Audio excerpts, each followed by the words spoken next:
What is up, everyone? Welcome to the broadcast. I'm coming at you live from my office. Check it out. We're here. It's blurred. I blurred the thing on the camera a while back. And what is up, everyone? Welcome. Not quite entirely sure how to unblur it. So anyway, I hope y'all are doing amazing. We are in the midst of a awesome little market dump. So if you've watched me for any time in the past couple of months, probably you'll know that I haven't necessarily been saying we're going to launch back up into the stratosphere. And I think it's important that we see ourselves in the market, not as, or is at least me, that I see myself in the market, not as a bull, not as a bear, but as someone who's market centric. I have my ear to the market. I understand where things are going. I pay attention and I know where the flow is, and I can kind of sort of identify where the bottoms are going to be, where the tops are coming in. And ultimately I can put myself in a place to make the best decision in the market at that point in time, at this point in time, right now, not worried about, oh, I want to be a bull. I need it to go up. I need it to blah, blah, blah. No, I don't care if it goes up. I don't care if it goes down. I'm going to take the opportunity and the advantage to win when it goes down. And I'm going to take the opportunity to really win when it goes back up. So I could care less if it goes up or down because I am not committed or married to the price action of a coin. I am committed and married to the price action going in the direction that I can kind of predict and understand. And ultimately what that does is it allows me to make good decisions in the market and allows me to put myself in a position and a place to where I can be market agnostic or market centric, as I like to say. And really what that means is I don't care. It doesn't matter to me if it goes up. It doesn't matter to me if it goes down. I haven't put my life savings. My rent money isn't in Bitcoin. So I'm not super worried about the direction short term. I can make better decisions long term in order to build ridiculous amounts of wealth over time from making smart decisions. And I think that's what we have to look at. We shouldn't need hopium. Like if you need hopium in this market, and I'm sharing this link to my group, if you need hopium in this market, if you need to feel good about the thing going up, if you need to feel good about price action, you are in this market probably for the wrong reasons. You're in this market because you need it to do something. And the second you need is the second you lose. And that kind of comes down to the relationship of human dynamics. And the human dynamics and relationships really, and the way it works is if we need and want something, we make poor decisions that are emotionally charged that don't allow us to get what we want or need. Now, if we put ourselves in a place to where we just don't care and we can remain neutral, that allows us to take the emotions out of the equation, remain logical, and actually make smart decisions based on where we're going. And that's ultimately why I'm calling my crypto products the bear market society, because our goal isn't to be bulls. Our goal is ultimately to just continuously make ridiculous amounts of wealth at the right time, which is typically the bear market. And I kind of want to be the opposite of what everyone else is. People want hopium. They need to see charts going up. They need to feel good. That's not what it's about. That's how you get wrecked. The way you win in this market is to be market centric, to be agnostic, and to be logical, to not pay attention to where it's going because you need it to, but to pay attention to where it's going so you can make predictions that allow you to make responsible decisions as to what you're going to do moving forward so you can win and not lose and get wrecked, because getting wrecked sucks. But anyway, before I move forward, if you like what I'm talking about and if you like this broadcast, make sure you like the live right now and make sure you subscribe to the channel if you haven't subscribed, and share this with your friend. If you think someone can listen to this and it would make sense for them, make sure you share it with someone who it would make sense to. And then last thing and most important thing is follow me on Twitter. So let's pull up my Twitter and check it out, because I think it's pretty important that you follow me on Twitter, because I'm doing things in real time. I'm doing a lot of information. I'm doing a lot of stuff that I kind of think about and talk about, but I'm doing it like in the moment. So if I feel it, it's happening. It's going on Twitter. So it's twitter.com/Chandler SAF. Twitter.com/Chandler SAF. But I'm talking about like Bitcoin tiptoeing the line. I'm talking about why I think it'll go lower, but why I'm still buying. I tell you, I do a lot of real-time updates as to what's going on in the market outside of this weekly broadcast that I do. So make sure you follow me on there. I have the zombie with his eyeball falling out smoking a cigarette. So without further ado, though, let's jump into it. Let me know if you have any questions before we jump in that I can dive into today.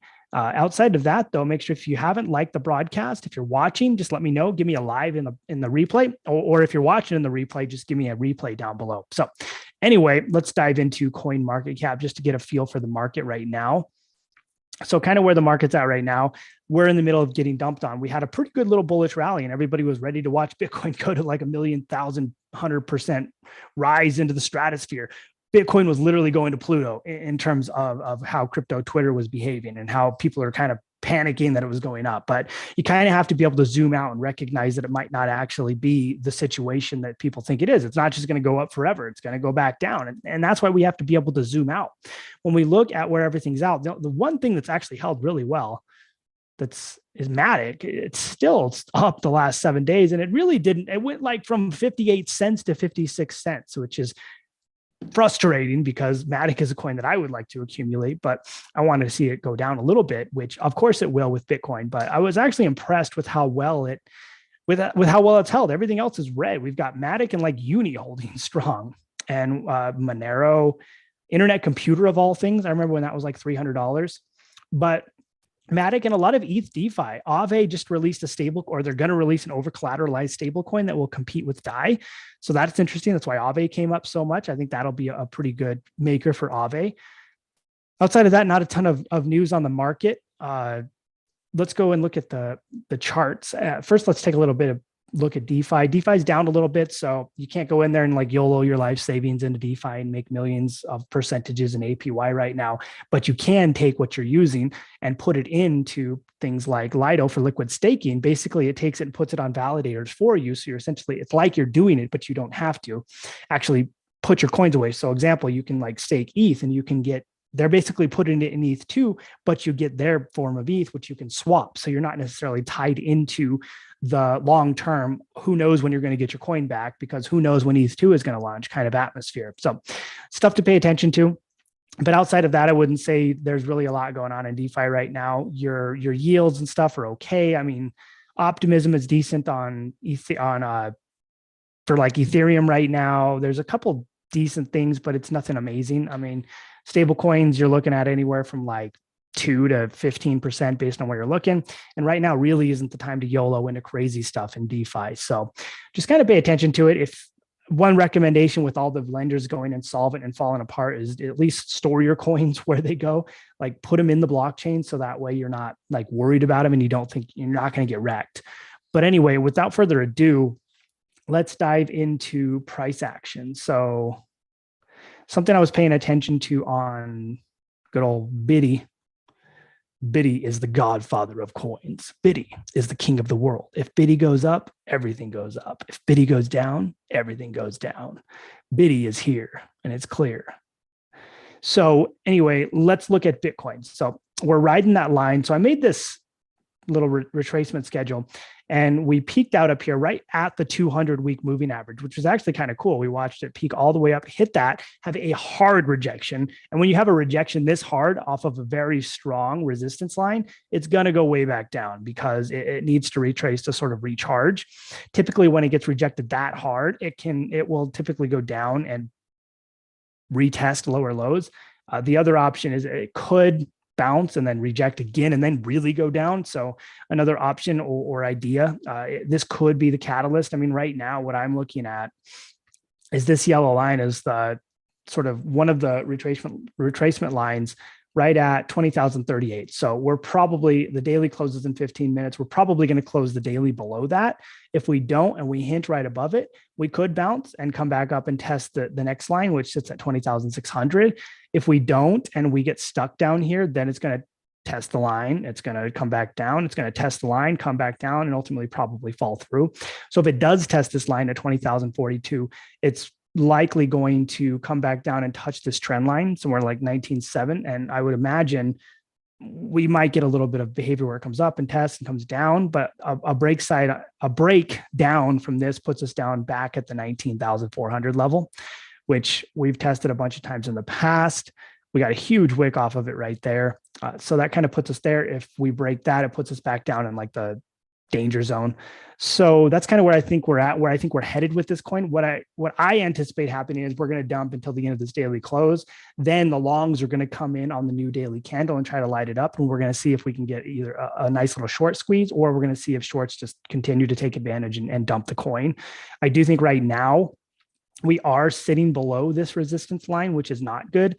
Like if you look back here, we've we've closed. Every time we lose this line, we have a huge, just giant death candle, like the most ungodly death candle in the world, like right here. We actually got rejected off of this fairly hard, and that pushed us all the way through this line. And then we never even got the chance to test it. We just got annihilated. So if that happens again, if we test this, what we're going to see is we're on the daily right now. What we'll see is right now we have the RSI kind of just about to touch. If that crosses over, that goes bearish. And that's like a really good preliminary indicator that we are going to continue going down. Then once that crosses, what we would see is maybe a day later, this will come down and start testing. And once this crosses, now it's time to go down. We are going to go to the journey of the center of the earth. If that goes down, it should be a pretty nice beefy candle. And it should be, for me, an opportunity to jump in on cheap coins across the board. So let's look at the last time the daily crossed over here. So as you can see, the last time the daily crossed was, got to go back a little bit. We got to go way up. Remember the days when Bitcoin was riding this line around like 30K and we were like, ride it, buy, die. And it didn't work out.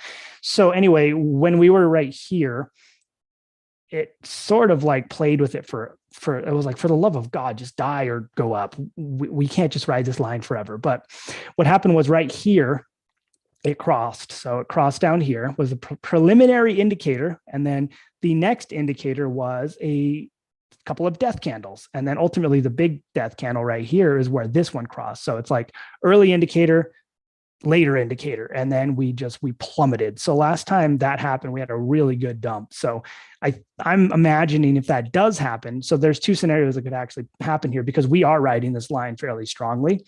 It could bounce up and retest this and then just get stuck here for the eternity and we all die of boredom. We continue dying of boredom and nobody wants to pay attention anymore. Or it could get stuck like right here and ride this just like it did up here. So notice how up here, it rode this line for like what seemed like an eternity. So we could get stuck and either ride this line or come back down and ride this trend line just up for a little bit until this actually crosses over and we get a confirmation on that cross. And then shortly after this will cross.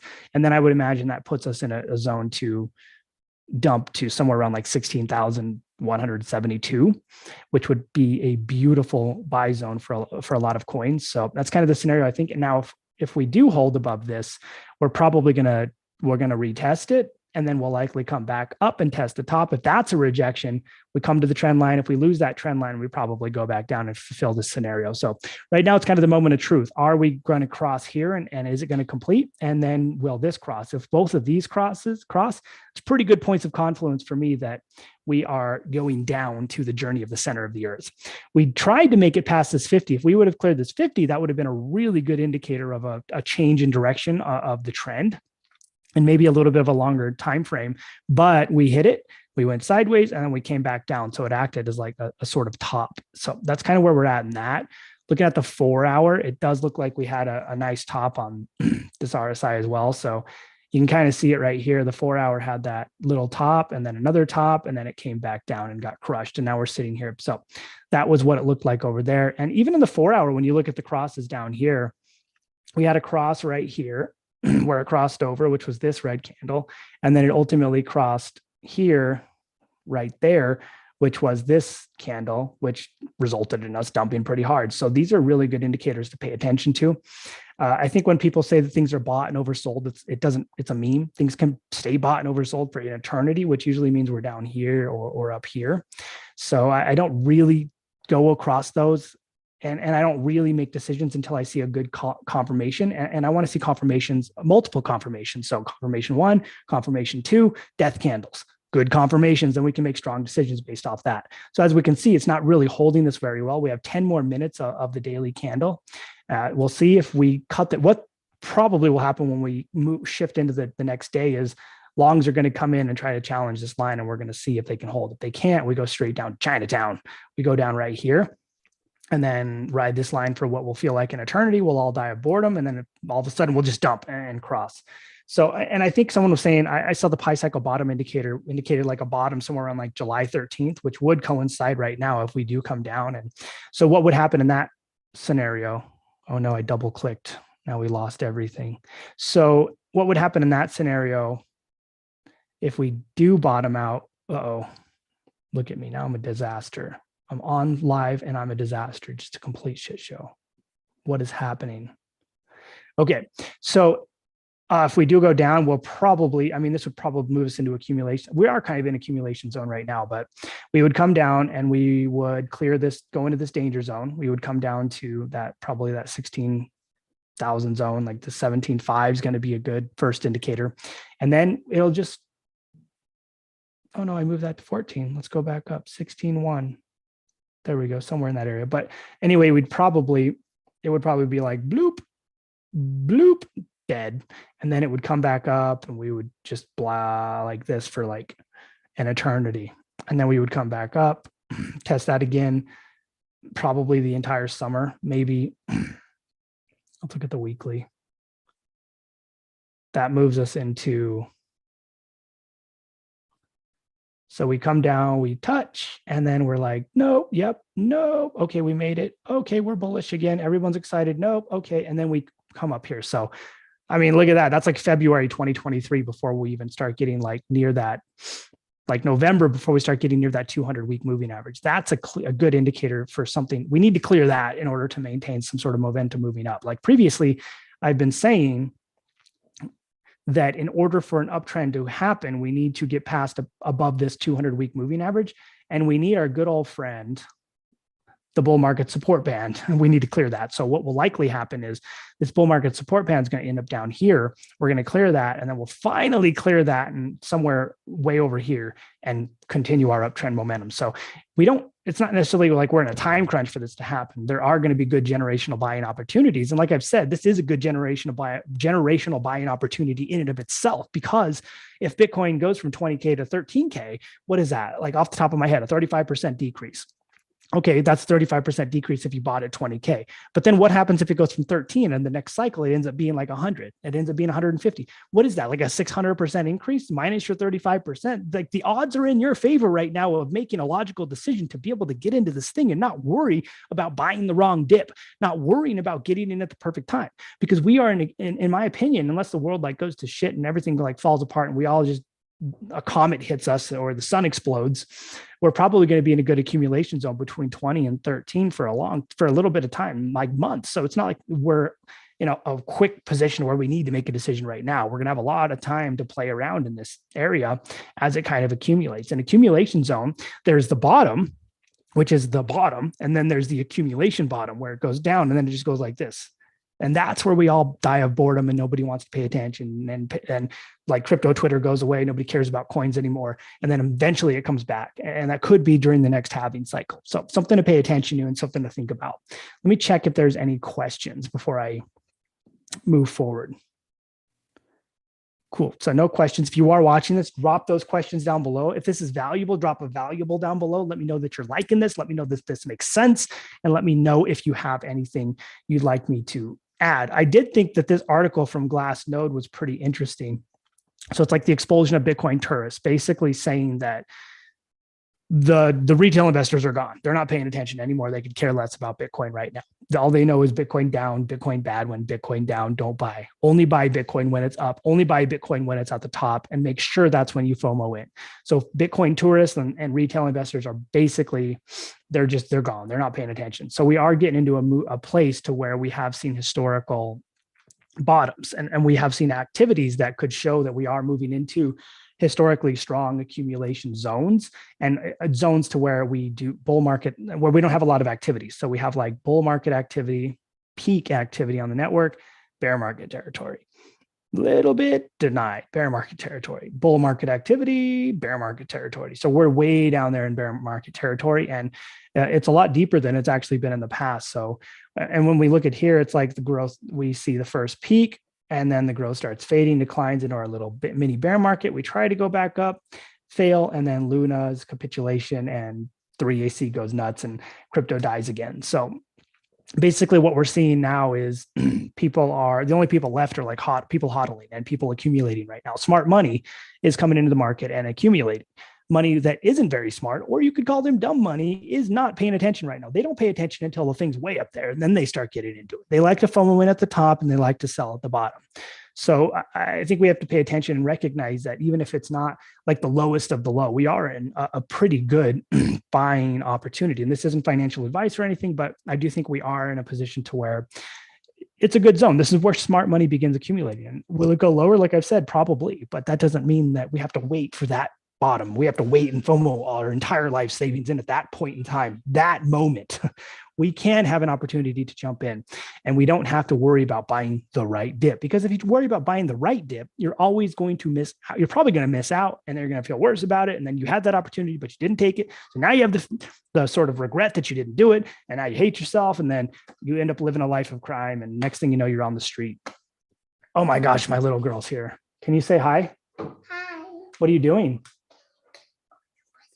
Oh, you want to open a present?